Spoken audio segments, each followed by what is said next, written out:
আসসালামু আলাইকুম প্রিয় দর্শক, আজকে খুবই গুরুত্বপূর্ণ একটা বিষয়, তা হচ্ছে বাংলাদেশের নির্বাচন।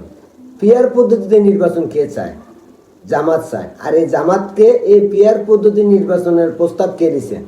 রাজাকার গোলাম আজমের প্রস্তাবেই নাকি পিআর পদ্ধতি নির্বাচন চায় জামাত। আমি আপনাদেরকে আগেই বলছি যে ফেব্রুয়ারিতে নির্বাচন হবে না। তার কারণ হিসেবে আমি অনেকগুলো উদাহরণ তুলে ধরছি আপনাদের সামনে। এবার আরও একটা উদাহরণ তুলে ধরি, কোন কারণে বাংলাদেশে এই ফেব্রুয়ারিতে নির্বাচন হবে না।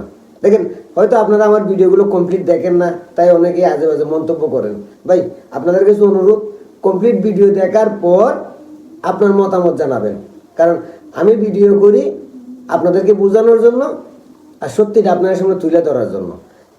তাই সম্পূর্ণ ভিডিও দেখবেন, তারপর আপনার মতামত দিয়েন। তারপর যদি মনে হয় যে আমি গালি খাওয়ার যোগ্য, তাহলে আমাকে গালি দিয়েন, আমার কোনো আফসোস থাকবে না। এবার আসেন, জামাতের এক নেতা বলতেছে যে গোলাম আজমের প্রস্তাব পিআর পদ্ধতিতে নির্বাচন।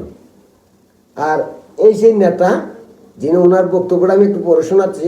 তার আগে আমি আপনাদেরকে বইলা রাখি যে এই পিআর পদ্ধতি নির্বাচন কেন জামাত চায়। এই জামাত রাজাকারের দল। পিআর পদ্ধতি নির্বাচন করার উদ্দেশ্য এটাই যে পিআর পদ্ধতিতে নির্বাচন হলে সারা বাংলাদেশে যদি এরা মোটামুটি 10% বা 5% ভোট পেয়ে যায়, তাহলে এরা 2, 4, 5, 10টা আসন নিয়ে সংসদে দাদাগিরি করতে পারবে। আর পিআর পদ্ধতিতে নির্বাচন করার উদ্দেশ্য হচ্ছে আরেকটা, যেমন পিআর পদ্ধতিতে নির্বাচন হলে এককভাবে কোনো সরকার গঠন করতে পারবে না। যেমন ধরেন, বিএনপি বর্তমানে যে অবস্থায় নির্বাচনের পদ্ধতি, ওই অবস্থায় নির্বাচন করলে বিএনপি কমসে কম এই বর্তমানে এই মুহূর্তে 2 থেকে 250 আসন পাবে। তো তারা এককভাবে ক্ষমতা যেতে পারবে। কিন্তু ওইখানেই জামাতের, এনসিপি আর ওই গণ অধিকার পরিষদ, এই কিছু ছোটো ছোটো দল যাদের বাধা, তারা চায় না বাংলাদেশে এককভাবে কোনো সরকার গঠন করুক, এককভাবে কোনো দল সরকারে আসুক। কারণ এককভাবে যদি কোনো দল সরকারে চলে আসে, তখন তো এই যে রাজাকারের দল জামাত, তারপর রাজাকারের যে দূষর এনসিপি, তারপরে ওই যে গণ অধিকার পরিষদ, ওই যে ইসরায়েলের দালাল বিপিনুরের দল, এগুলো তো সংসদে যায় দাদাগিরি করতে পারবে না। আর আরও একটা বেনিফিট হচ্ছে পিআর পদ্ধতি নির্বাচনে ছোট দলগুলো, মানে রাজাকারের দলের পিআর পদ্ধতি নির্বাচন হলে তো বিএনপি এককভাবে সরকার গঠন করতে পারবে না। বিএনপি কি করতে হবে? জোটগতভাবে সরকার গঠন করতে হবে।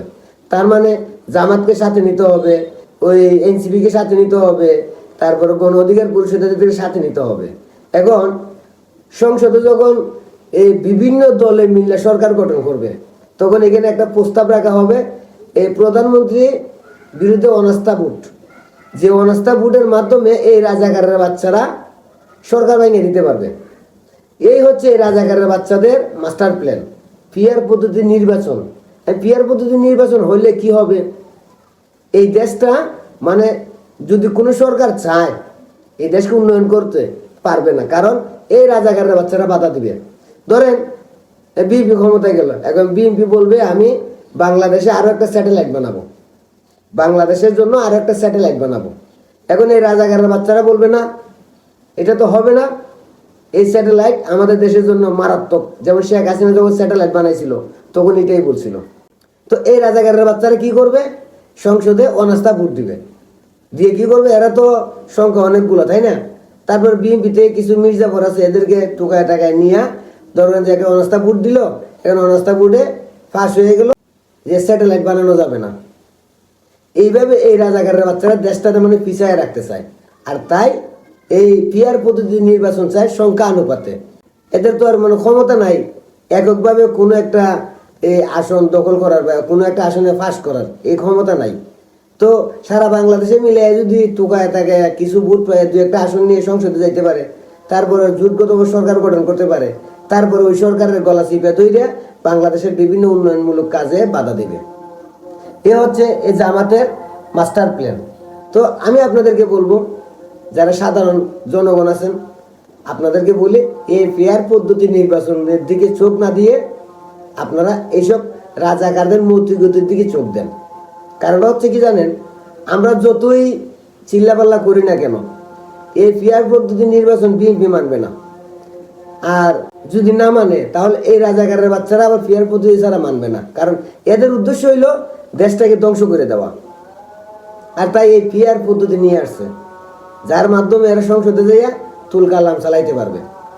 আর আরেকটা কথা, এই পিয়ার পদ্ধতি নির্বাচন হলে জনগণ কাকে ভোট দিচ্ছে, কোন এমপিকে ভোট দিচ্ছে, সে জনগণ নিজেও জানবে না কাকে ভোট দিচ্ছে। জনগণ শুধু মার্কা দেখে ভোট দিবে, তার এলাকার এমপিকে হবে, তার এলাকার মন্ত্রীকে হবে, ওইটা জনগণ জানতেই পারবে না। ভোটের পর, সরকার গঠনের পর সরকার যাকে মন চায় তাকেই আপনার এলাকার এমপি বানিয়ে দিবে, যাকে মন চায় আপনার এলাকার মন্ত্রী বানিয়ে দিবে। তখন আপনি কোথায় যাবেন? আপনি কি এমপির কাছে যাই বলতে পারবেন যে আমি আপনাকে ভোট দিছি, এখন আপনি আমার এলাকার উন্নয়ন করেন? ধরেন আমার সিলেট, এখন আমার এলাকার একজন এমপি যদি বরিশাল থেকে আইনা আমার এলাকার এমপি বানিয়ে দেয়, তখন আমি বরিশালের লোকের কাছে যাই বলতে পারবো যে আমি আপনাকে ভোট দিছি? আমি তো তাকে চিনিই না। তো পিয়ার পদ্ধতিতে নির্বাচন হলে জনগণ জানবে না কাকে ভোট দিচ্ছে, শুধু জানবে মার্কায় ভোট দিচ্ছে। আর এই মার্কায় ভোট দেওয়ার পর যেই দল পাস করবে, ওই দল কোন এলাকায় কাকে এমপি দিবে, ওইটা সেই দলের প্রধানমন্ত্রী নির্বাচন করবেন। এখন আপনার এলাকার এমপি কে হবে সেটা আপনি নিজেও জানতে পারবেন না। এ হচ্ছে পিয়ার পদ্ধতির মানে নির্বাচনের সিস্টেম। এখন আমি আপনাদের কাছে একটা প্রশ্ন করি, আপনারা কি সত্যি চান যে আপনি যাকে ভোট দিচ্ছেন তাকে চিনেন না, এ ধরনের একজন ব্যক্তিকে ভোট দিবেন যে আপনার এলাকার এমপি হবে কি হবে না তা আপনি নিজেও জানবেন না? এই পদ্ধতি থেকে নির্বাচন আপনি চান? যদি আপনি পিয়ার পদ্ধতিতে নির্বাচন চান তাহলে অবশ্যই আপনি কমেন্টে জানাবেন, কারণ আমি এই পিয়ার পদ্ধতির পক্ষে নই, কারণ এই পিয়ার পদ্ধতি বাংলাদেশকে আরো ধ্বংস করে দিবে। এবার আপনার মতামত আপনি কমেন্টে জানান।